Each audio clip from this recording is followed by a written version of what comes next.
Hello, I'm Faye Kwan, and you're watching It's About Youth.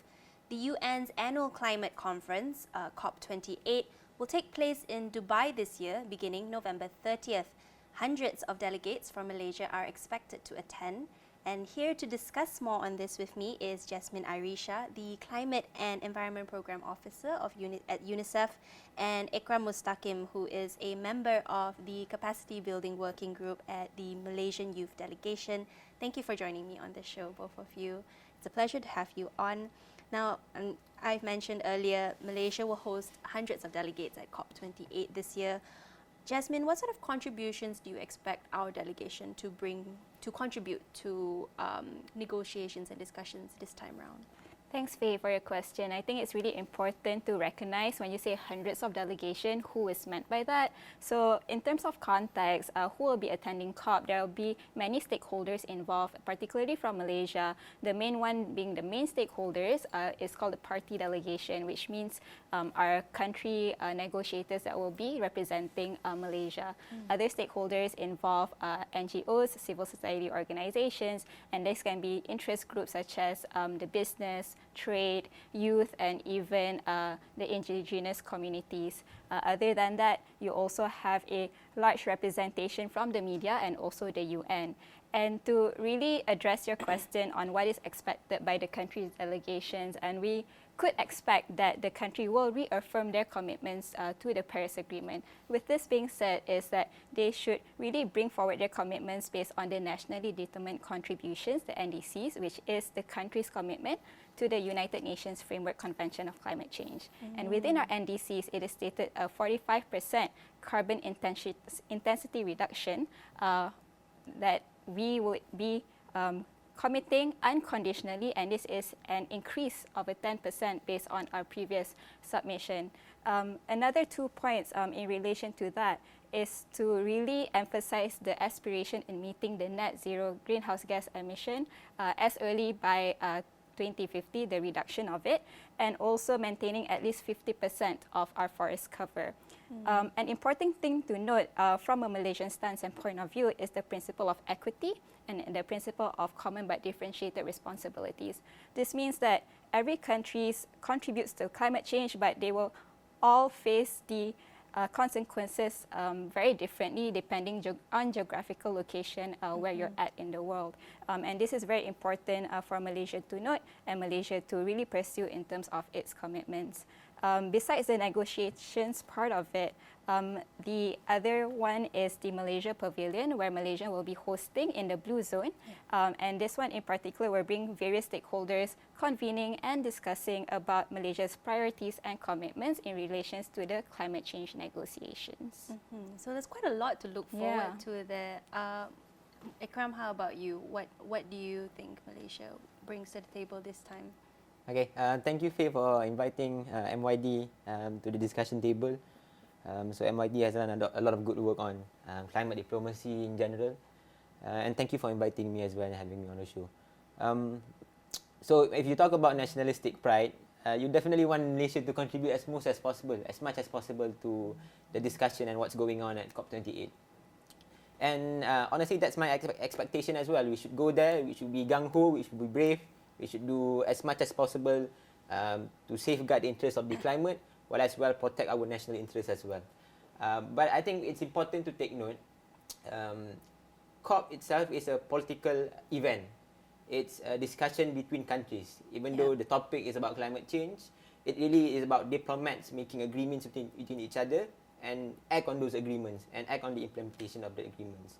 So you have, globally you have around 200 countries. And Malaysia is just one small country in the grand scheme of things. So as much as we want to do what we think is best for us, it's important for us to align with a lot of countries who have shared the same interests with us along the way. Because like I said, in an event where there's almost 200 countries, it's hard to really stand out if you're a small country. So it's important for us, if we really want to contribute as much as possible, is to align with countries that are like-minded with us, that share the same interests with us. So that's why, honestly, while I'm expecting the most, I'm also expecting Malaysia to increase its contribution by saying yes we are a country with our own interests, but as well as that, we share the same interest with a lot of developing countries.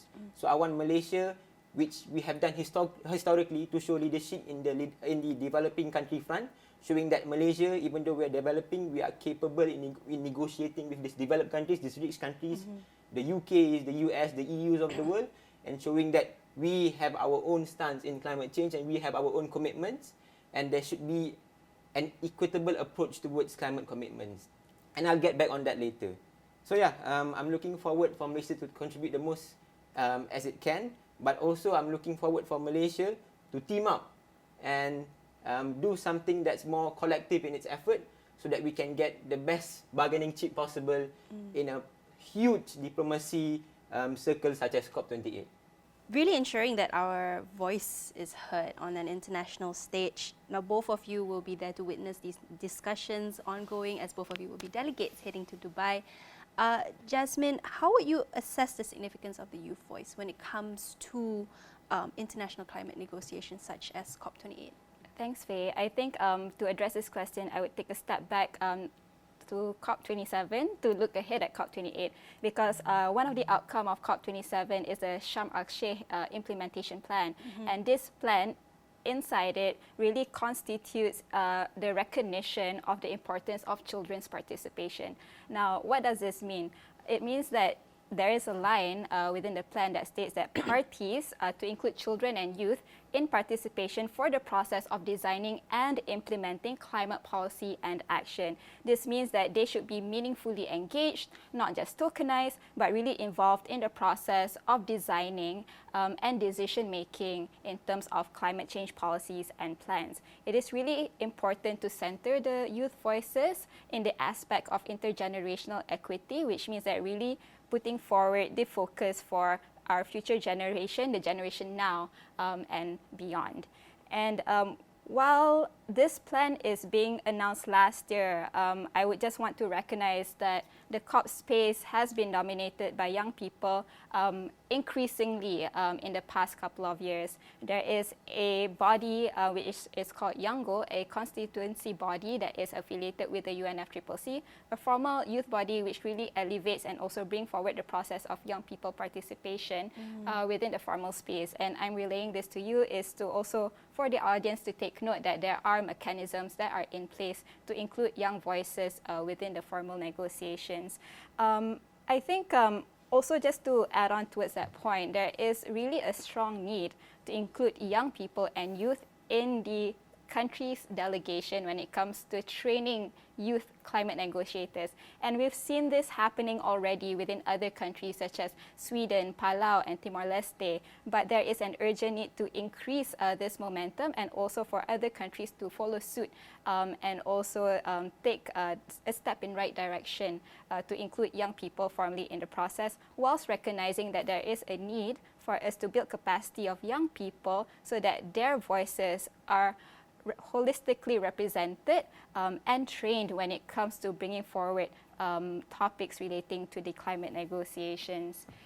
And when we talk about really emphasizing Malaysian youth voices at COP, there are several other avenues such as the Malaysian Youth Delegation who will be heading there this year, but also want to highlight that there will be a youth session at the Malaysia Pavilion happening on the 9th of December, and this session is hosted by the Youth Environment Living Labs, which is a collaborative program between UNDP and UNICEF in Malaysia, supported by ALAM, and this session really aims to elevate and empower voices of young people that is represented at COP, not just Malaysians, but also youth from the region and globally as well, to discuss matters relating to loss and damage, global stocktake, and also climate justice. What does it mean being a young people who are born in the face of climate crisis? So like you said, it's not just tokenizing, but really ensuring proper action at engaging the youth and letting them have a seat at the table. When we go on a little bit about climate change, UN released a recent report that shows that, you know, a lot of national climate action plans are actually falling short when it comes to limiting the global temperature rise to just 1.5 degrees Celsius. And in fact, we're on track for a 3 degrees Celsius rise instead. How would you assess where Malaysia stands in this context? Yeah, it is quite scary, and I'm not going to deny it. Like every year, when you look at the papers, when you look at the media, the headlines will be, "This is the hottest year on record," Yeah, and it has been consistently. The messaging is so consistent in the past couple of years, and even much so. A couple of days ago, I read an article that the world has surpassed a 2 degrees Celsius. Even though I just wanted to highlight that it might be now a one-off event, but it can be a recurring one in the future, and we need all hands on deck for all countries to really realize their climate commitments so that we do not surpass this goal, because we all know if we surpass this target, we will face irreversible damage to our planet and ecosystem. And to kind of like recap your question on Malaysia and our stance, you mentioned a report, and I assume that is the UNEP emissions gap report that was recently launched. Muya highlighted earlier on that Malaysia is just a small contributor towards global cumulative emission, but we must recognize that climate crisis, when it comes to the climate crisis, we are facing the brunt of it.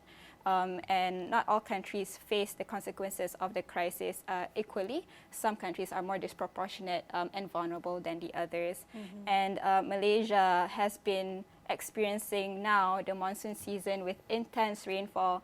A few days ago, the east coast of Terengganu, and this is just an accumulative rainfall amount of a few days, resulted in floods, which displaced 3,000 people in the span of few days, and they have been relocated to rehabilitation centers, and the more vulnerable population out of this are the children and young people, because physically and physiologically, they are more vulnerable when it comes at the face of climate crisis. And not only this, when young people and children in particular face this kind of disasters and events, they also face disruption and interruption to their education. Mm-hmm. They are unable to go to school, which means they're barring their rights to education. And all these are just the trickling impacts of what we're facing now in terms of disaster events, but also how it really affects children's rights and their rights to a safe and healthy environment, also to education. Mm-hmm. And Eqram, is there anything you'd like to add on regarding this? Where does, I suppose, how does Malaysia compare with other developing countries in this matter? Okay, thank you, Faye. I think first and foremost, it's important to acknowledge that out of the global cumulative emissions, Malaysia only contributes 0.37. Sometimes that figure changes to 0.6, 0.7. I think it depends on how do you measure it. But according to Hazana Research Institute, we are emitting only 0.37 of the global emissions. So that's a very small number. So when you take that into consideration, even if we truly be the leaders in doing climate action, it won't really impact much because we're a very small country and our emissions are very low. So I think that's the important thing to acknowledge, that climate change is a global problem. It isn't a local problem. So it has to have a global approach, and that approach has to be fair and equitable. So sometimes it surprises a lot of people, especially people from the activism side, when people say, oh, actually Malaysia is doing more than its fair share. Malaysia is doing enough. Malaysia is doing its best for climate change. Because when you talk about climate change, you talk about emissions between countries. So Malaysia historically has had a very low emission level. Yeah. So there's a lot of talk about net zero by 2050 and so on and so forth. But when you look at the reporting made by the government, Malaysia was a net zero country until the early 2000s. We were only a net positive emission country after the early 2000s. So our emission has been relatively low. So that thing has to be acknowledged. And this is the same thing with a lot of developing countries. So it can be said the same with our peers in Indonesia, with Thailand, and with the most of the developing world. That's an important aspect that we have to acknowledge when you talk about climate change. There's an equitable approach to it. So yes, you can say that Malaysia has to do more. I agree as well. But at an international forum such as COP, you have to wear a different hat. You have to wear a hat that thinks about climate change globally, not just from your local perspective. And Jasmine, do you agree with that? Do you think we're doing more than our fair share when it comes to contributing to this and incorporating environmental considerations into our policies and initiatives? Yeah, valid points by Muya, but also referring back to what I said in the beginning about the common but differentiated responsibilities. So Muya just really pointed out the examples very well. But in terms of, looking into and narrowing it down into a Malaysia policy lens, we have seen quite a significant progress and even a more optimist and interested approach when it comes to integrating environmental issues into business practices, for example, sustainability practices through reduction emission targets in various fields, and also the transition into the renewable energy sector and also sectors revolving energy efficiency. And I think this is very well reflected into how we then take all these environmental sustainability approaches into our development and policy plans. And this was being reflected into, I'll just give a few examples, such as the Malaysia Plan and our Madani framework. So really important to recognize that. I also just wanted to shift a bit the focus in our key policy document that really focuses on climate change, which is our national policy on climate change in 2009. Okay. And it is in fact is currently undergoing an update, but this plan specifically identifies climate mitigation, adaptation, and also capacity building. And within this plan, it is mentioned that children is one of the major groups that is involved and included and particularly addressed in relations to education. But even being said, right, the role of children are often being reflected and highlighted in areas such as education and SEPA, which is the communications, education, and public awareness. However, they are not being taken into account a major stakeholder when it comes to the development of these policies and plans. So some key areas of action to consider is really to focus on climate smart social services, which means that infrastructure which hosts children-centric population, such as the health sector, schools, how do you make these buildings resilient and infrastructure resilient for not just the safety of our children, so that they can also enjoy a safe and clean environment to live and thrive in. And also anticipatory approaches when it comes to early warning systems to ensure that they are resilient at the face of climate-induced disasters. Jasmine, you've spoken quite a fair bit on the importance of ensuring we engage our youth. But there's also, I suppose, there's another aspect which is sustaining the interests of the youth and getting them involved in the first place. Of course, now there's a lot of talk because of COP28. But how do you think we should sustain that momentum for both of you? How do you think we should sustain engagement with the youth when it comes to climate action beyond these major international conferences for year-round? Eqram, you want to start first? All right. So when we talk about COP, when we talk about how much momentum it brings, how important it is, I think it is glamorized out of proportion. I think first and foremost, you have to acknowledge that COP isn't for everyone. Some people go to COP because it's their job. These are your diplomats, your prime ministers and whatnot. Some people go to COP because of just a matter of interest without even really knowing how to contribute. And it's a bit hypocritical if you're someone who says that you're a climate activist and you fly to COP just to catch the vibes, people say. So it isn't fair. So when you talk about COP, you have to acknowledge that it isn't for everyone. And if you get that privilege to go there, make the most of it. Especially from a developing country like Malaysia, who hasn't had a large delegate towards COP, especially from the civil society side. So make the most out of it and try to learn as much as possible and try to foresee what you should do after COP itself. So in terms of gathering momentum, I have a lot of positive things to say about Malaysia, because I think our climate discussion and climate initiatives from the civil society side, from the government side, from the business sector side, through its ESG initiatives, are very robust. So you can definitely follow up and follow through what's happening at COP, after COP itself, and even the follow-up before COP is also quite robust, and it's quite a lot. I think in the past few months, we had a lot of major events related to climate change from the business sector. Personally, the Perdana Fellow Alumni Association, we organised a Climate Finance Summit just a few months ago. So there's a lot of momentum talking about climate change, talking about COP. So it's a question of participation. And I think that's the part that we're lacking, participation, or at least equitable participation.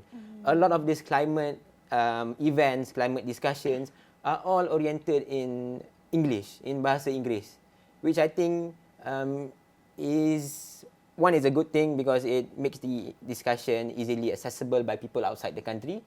But I think the frustrating part is how do we get people who aren't really accustomed to the language with the jargons of climate change and whatnot to feel like they're part of the discussion. Yep. And then this has to be done in a discussion that's in their mother tongue. So this can be in Bahasa, in Tamil, or in Mandarin, or even dialects like Hokkien.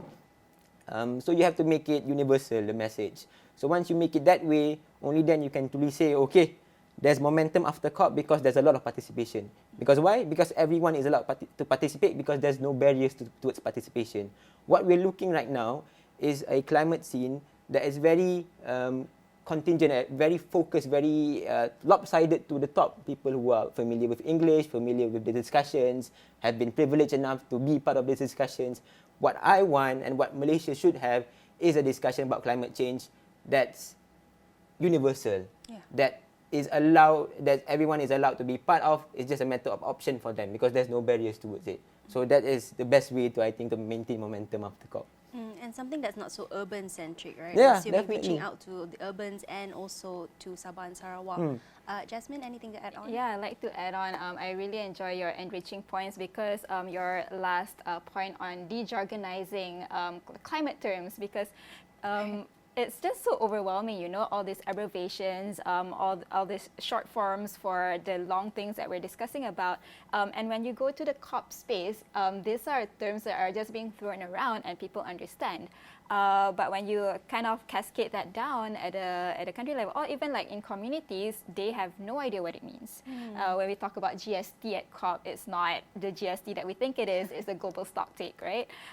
So things like that. And when we talk about taking climate action is continuous. It does not just revolve around COP season. And one particular aspect of advocacy in terms of climate action I want to raise up is digital advocacy. And I think this has been done very well by a number of youth organizations and even environmental advocates, individuals in Malaysia that really utilizes a social media platform to advocate and also to de-jargonize, making climate change and climate terms more accessible to the public. One of the social media platforms that I can give an example is Project Youth, Youth United for Earth, which also highlights other environmental advocates and their amazing work around taking climate and environmental action. In terms of preparation and following up after COP, I wanted to share about a recent event that UNICEF, UNDP, and UNDP Malaysia did under the umbrella of the Youth Environment Living Labs together with the EU delegation in Malaysia, is to host the pre-COP28 Youth Aspirations Dialogue. And here we convened, Muya was one of the speakers there, which gave really insightful COP 101 to our young people, an amazing group of 40 youth leaders in the environment and climate space to really share about what it looks like at a high level and what action that we can take on the ground. And it really bridges the gap because I think more platforms like this need to host very engaging conversations, but also very raw and organic conversations. Just people asking like, what do you mean by this? Can you elaborate more on that? Because without this kind of spaces, you are expected to learn by yourself, and sometimes information get lost in translation. And even more so in terms of advocating for climate action, we also want to kind of just raise up a point in terms of something that we realize when we do engagement across stakeholders is that while young people some of them are quite literate when it comes to climate change. In fact, one of the reports that we did, the Change for Climate report, highlighted that 92% of young people in Malaysia realize that climate change is a crisis. So now a lot of people want to engage with young people, even the government, and this is evident through the Consultative Council on Climate Change that the Ministry of Natural Resources, Environment and Climate Change has announced in the lead up to COP. But what we realize is sometimes policymakers or decision makers don't know how to engage with young people, all right?